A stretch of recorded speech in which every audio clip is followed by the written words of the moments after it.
What is happening, guys? Welcome to the video. In this video, I thought it'd be cool to go over 5 fitness, nutrition, bodybuilding, weightlifting, whatever you want to call it, myths that I used to believe when I first started getting into training. Alright guys, so let's kick off why I wanted to make this video. The first things first, there are so many myths out there that it would be impossible to go over all of them, but I thought it'd be kind of interesting to go over the 5 that I used to believe. One of my clients the other day, he's just a young guy, I think he's 17 years old now, and it's funny, young guy, I'm 24 and everybody says I'm still young, but he's younger than me, so I'm going to call him a young guy. And we were just kind of talking over some stuff, and he said a few things that I was like, you know what, like, I used to believe that too, but after doing all the research and like science has evolved so much in the last like 5 or 10 years when it comes to fitness and health, there is so much information out there now that you can pretty much figure out anything. So it was cool to talk to him about a few things that he thought were true and that he had to make sure he did or he wasn't going to get any results in the gym. And I had to step him aside and say, look at man, like that's not how it is. There's various other methods you can do and all that kind of stuff. So here we go, guys. 5 fitness myths that I used to believe. Myth number 1, you needed protein post-workout or your gym time was wasted. I think a lot of us in the training world have been abiding by this rule forever. I don't know where it came from or why it's been so popularized, but the main thing that I thought you had to do post-workout, as soon as you were done training, you had to get a protein shake or a big piece of chicken and put it in your belly as soon as you could, or your gym time was for naught. I thought if you did not get that protein in, then your workout was just a complete waste of time and you're basically back to square one. Turns out that's not true. I was so hooked on this myth, guys, that I can remember going to the gym, hitting a great chest and arms workout and feeling good, feeling pumped up, feeling bigger than I ever had before. And then I went to the change room, grabbed my protein shake, filled it with water, gave it a shake, mixed it all up, grabbed my towel, went to the shower with my protein shake, and was drinking it as I was cleaning myself in the shower. Not even. You know what? The best part is I wasn't looked at as crazy because there was a few other guys that were doing it too. So I wasn't the only one that believed this. So guys, apparently that's not the case. Research has shown that actually, depending on when you eat up to your training, like how far out from your workout, you don't have to consume an actual meal for a decent amount of time. Like if you had a good meal, say like, you know, chicken and a big shot of rice or something like that, like an hour before training, you can get away with not eating for a couple hours after if you don't have time. Obviously, like getting yourself refueled and replenished after workout is good, but it's not such a time crunched zone as we once thought it was. Myth number 2 that I used to believe, and still kind of do, you need a good 5 to 6 meals a day or you're not gonna see results. And results can mean a few different things. It could be fat loss, it could be muscle gain, it could be general fitness and health, whatever. But I still adopt to the eating 5 or 6 meals a day just because that's the way I like to eat, that's what my body is used to, and that's what I've gotten results from. When I was getting ready for competitions with bodybuilding and going to worlds and nationals and stuff, we were 5 and 6 meals a day. And when I'm in off season trying to make, you know, solid gains, 5 to 6 meals a day. So part of me still thinks it might not be a myth, but apparently a lot of research has shown as well that you don't have to, you know, break it down 5 to 6 meals a day. If at the end of the day your total calories and macros are the same, then it really doesn't matter.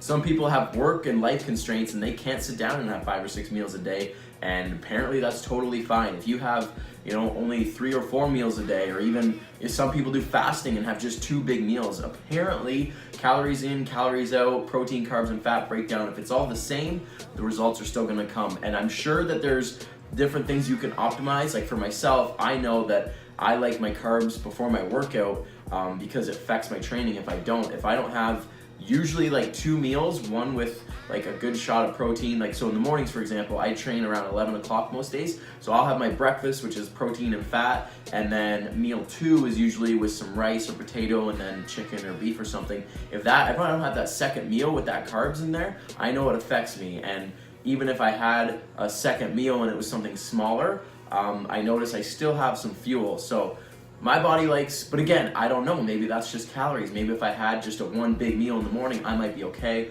Maybe that's something I need to test. But guys, if you can't get 5 or 6 meals in the day, apparently that's not the be all end all. It's not make or break. You can still get results without it. Number 3, I used to believe, carbs before bed equals fat gain. Nope, apparently not. And I'm a living proof of this. When I was getting ready for let's see, maybe nationals, provincials, maybe? I don't know, one of those two competitions. I used to train at night, so I would work till 7:30 and then train from like 7:40 till like 9 o'clock at night. And then my post-workout meal was always that Cheerios and protein shake, which if you've been following me for a while, you know that's a staple in my routine.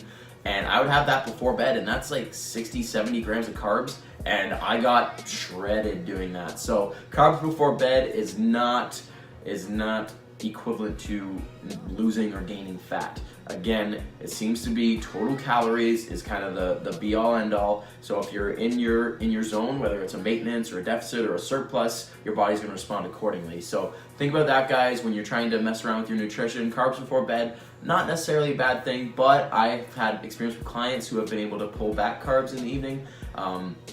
My kind of rationale for that is because they're not as active, so they don't necessarily need all those carbohydrates. So apparently, from my experience, it does work, but it also does not have any impact at all.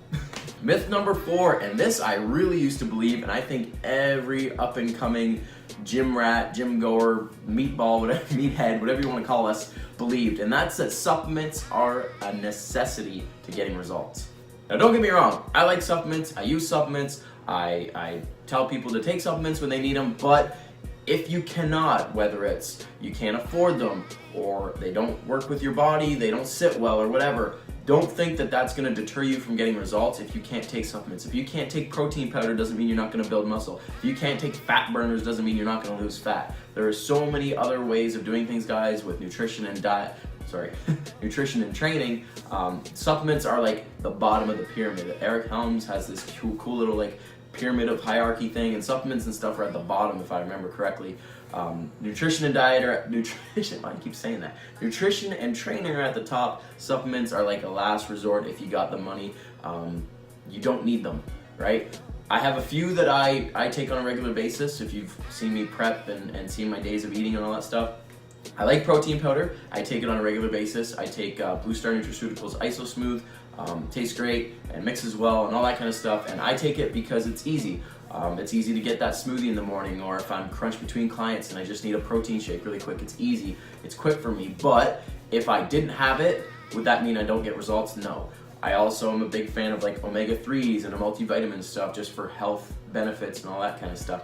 Many of us don't get enough nutrients and vitamins and minerals as it is, so if you can get it in the form of a supplement or a pill or whatever, then I say do it, because health. Simply as that. We want to optimize and live a long, healthy life. So if supplements are going to help us do that, then I say go for it. And the last myth I used to believe, and I have fully debunked that myself, is that strength training and training for strength, low reps, high weight doesn't equal size. I was of the mindset, and this is probably from following bodybuilding for so long, and all the magazines and all the programs you see are like that magic 8 to 12 rep range for muscular hypertrophy, making size gains. But in the last 4, 5, 6 months that I've been training for powerlifting, I have noticed significant size gains from training in a strength manner, doing heavy squats, heavy deadlifts, heavy bench. My shoulders, my arms feel fuller, especially my triceps from doing so much bench. My back feels thick and dense. My legs for sure have gotten bigger, and my ass. But that's from training so heavy. I don't do any really besides rows and tricep work, maybe dumbbell press from time to time. I don't do anything that's like above 5, 6 reps ever. And I've gotten bigger and definitely have gotten stronger. So that myth, guys, I've fully debunked again myself on experiencing with myself, that you can still make gains in size while training for strength. I hope you enjoyed the video, guys. 5 fitness, health, nutrition, bodybuilding, whatever myths that I used to believe. If you believe these yourself, hopefully this gave you a little bit of insight. And comment below any myths you still believe. Maybe we'll talk about them in a future video. Like the video, guys. Don't forget to subscribe if you haven't already. And I'll see you guys in the next one.